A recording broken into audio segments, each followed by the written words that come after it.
Vandag is donderdag 9 April. Baie welkom by vandag se luistermeditasie in Pasen. Die teksgedeelte waarby ons vandag gaan stil staan is die eerste paar verse van die brief 1 Petrus. Voordat ons die gedeelte gaan saam lees, wil ek jou graag nooi om tot rus te kom en saam met my die opstandingskers aan te steek.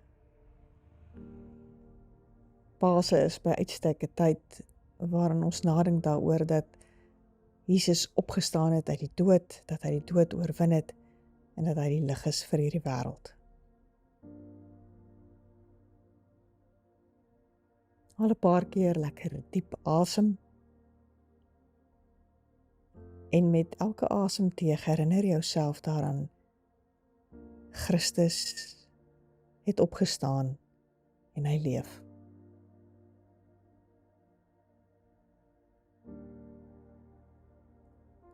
Christus het opgestaan en hy leef.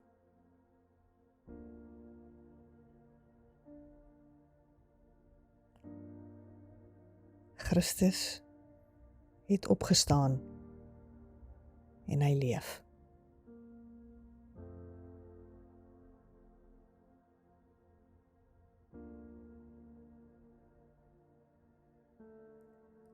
Ons lees die eerste 3 verse van 1 Petrus 1. In die volgende paar weke in Moedergemeente sal ons tydens die eredienste stil staan by gedeeltes uit hierdie brief van Petrus. Vandag die eerste 3 verse van Petrus, 'n apostel van Jesus Christus, aan die uitverkorenes van God, vreemdelinge in die wêreld, wat verspreid woon in die provinsies Pontus, Galasië, Kappadosie, Asië en Bithynië. Soos God die Vader dit vooraf bestem het, het hy julle uitverkies en deur die Gees afgesonder om aan hom gehoorsaam te wees en besprinkel te word met die bloed van Jesus Christus. Mag daar vir julle genade en vrede in oorvloed wees.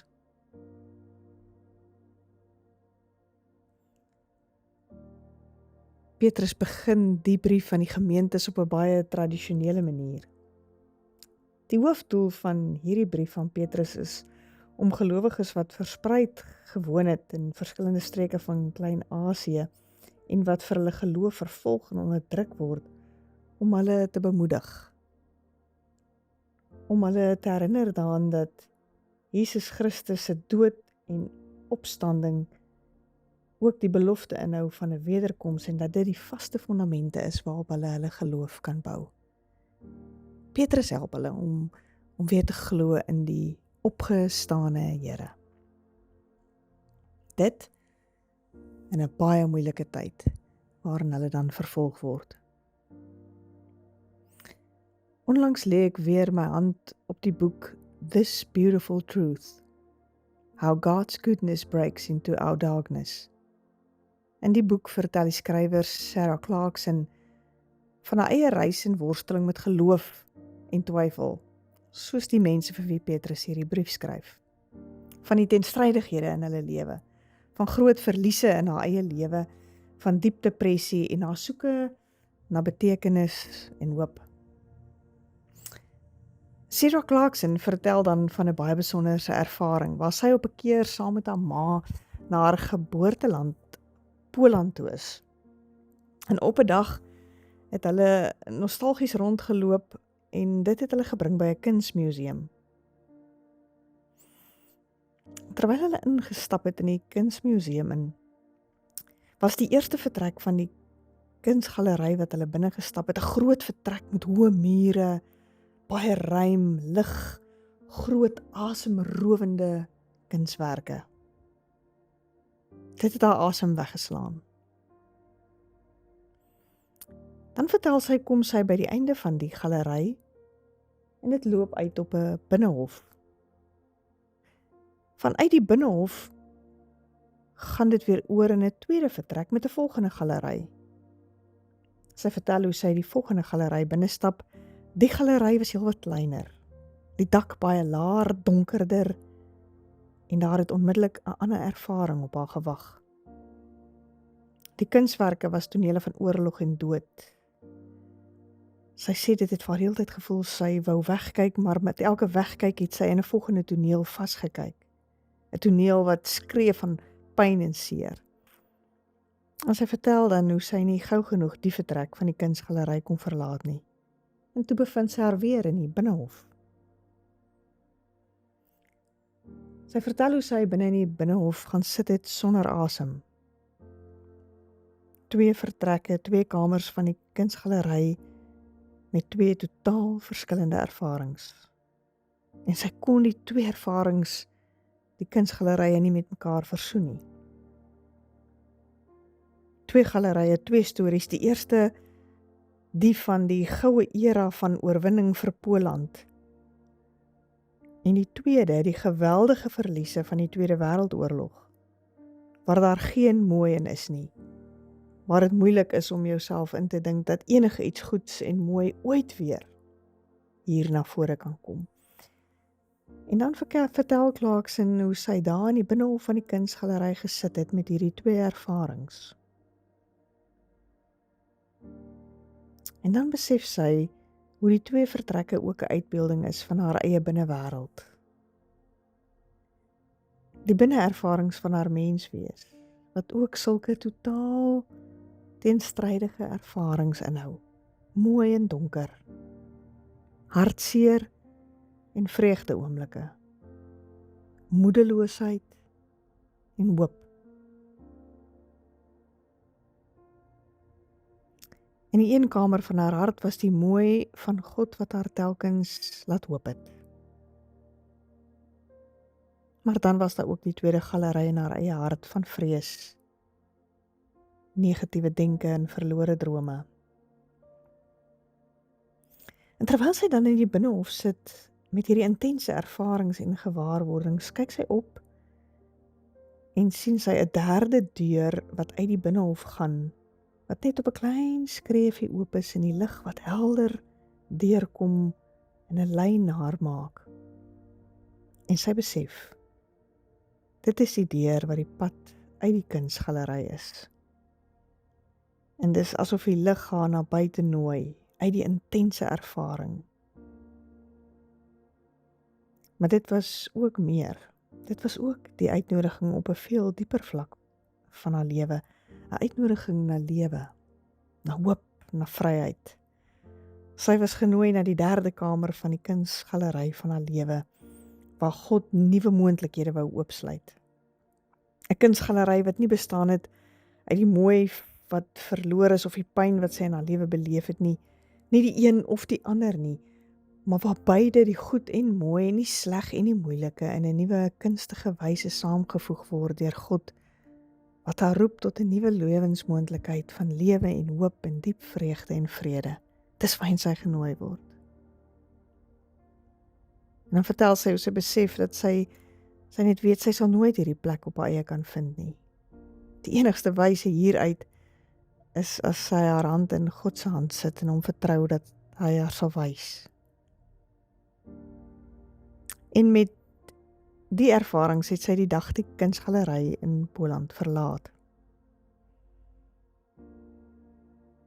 En dan vertel sy 'n maand later, sit sy in 'n Anglikaanse kerk in Nashville, emosioneel uitgeput en oorweldig deur innerlike donkerte en twyfel. En die dag is dit asof die venster, die kerse, die kruis en die kathedraal haar toevou. Die skoonheid van die plek begin met haar praat. Die lig wat deur die vensters val, die ruimte van stilte en heiligheid, die gevoel van iets groter as haar pyn. En sonder dat haar vrae beantwoord word, begin sy God se werklikheid aanvoel. Nie as 'n argument nie, nie as 'n teorie nie, maar as 'n teenwoordigheid. Die kathedraal word vir haar 'n plek waar skoonheid haar dra, want haar geloof dit nie kan doen nie. In haar eie woorde sê sy, I sat and let the beauty speak. In die kathedraal ontdek sy dat God se goedheid haar nie deur verduidelikings bereik nie, maar deur die stilte en deur die oorweldigende ervaring van skoonheid. wat haar help en leer om te vertrou.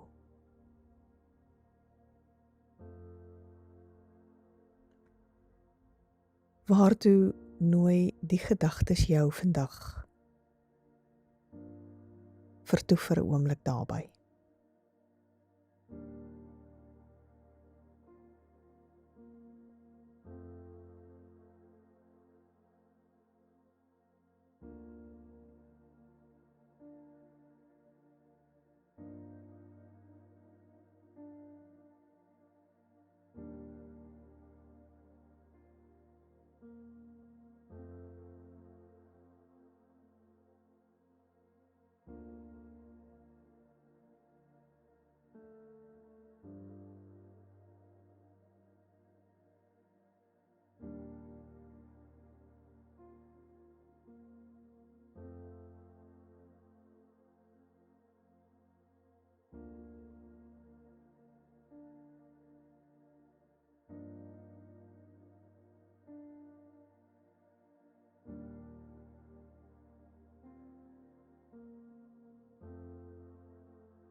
Here, soos die gemeentes in Klein-Asië vir wie Petrus hierdie brief skryf,